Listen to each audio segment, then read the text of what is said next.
दरभंगा ललित नारायण मिथिला विश्वविद्यालय के premiere CM college परिसर से 27 जून से एक छात्रा लापता बताई जा रही है। बताया जाता है कि लापता हुई छात्रा मोनिका पीजी सेकेंड सेमेस्टर की पढ़ाई करती है। 27 जून को उसका कॉलेज परिसर में आते हुए सीसीटीवी फुटेज भी दिखाई पड़ रहा है, लेकिन कॉलेज से निकलते हुए नहीं दिखाई पड़ रही है। वहीं परिजनों ने काफी खोजबीन करने के बाद दरभंगा के नगर थाना में प्राथमिकी दर्ज कराते हुए बेटी को बरामद करने की गुहार लगाई है। घटना के 3 दिन बीत जाने के बाद भी कोई सुराग नहीं मिल सका।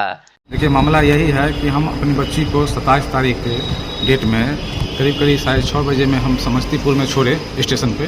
वो जो है वहाँ से जानकी एक्सप्रेस पे पकड़ के दरभंगा आई सीएम कॉलेज 8 में वो पीजी सेकेंड ईयर मतलब छात्रा थी। तो वहाँ वो आने के बाद जो है 8:58 में वो कॉलेज में प्रवेश करती है मेन गेट से, और 9:02 में वो सेकेंड फ्लोर पर जाती है, जो कि सीढ़ी के फोटो कैमरा में कैद है।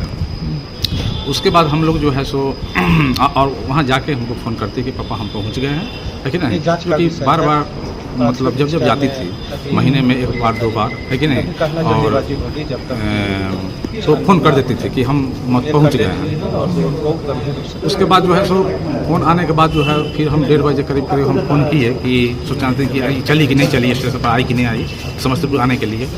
तो पता चला कि मोबाइल उसका स्विच ऑफ है। तो हमने जो है सो सोचा कि चल भाई मोबाइल स्विच ऑफ है, तो फिर दोबारा जो है सो ट्रेन पकड़ के 4 बजे 4:30 बजे तक चले आएगी, है कि नहीं।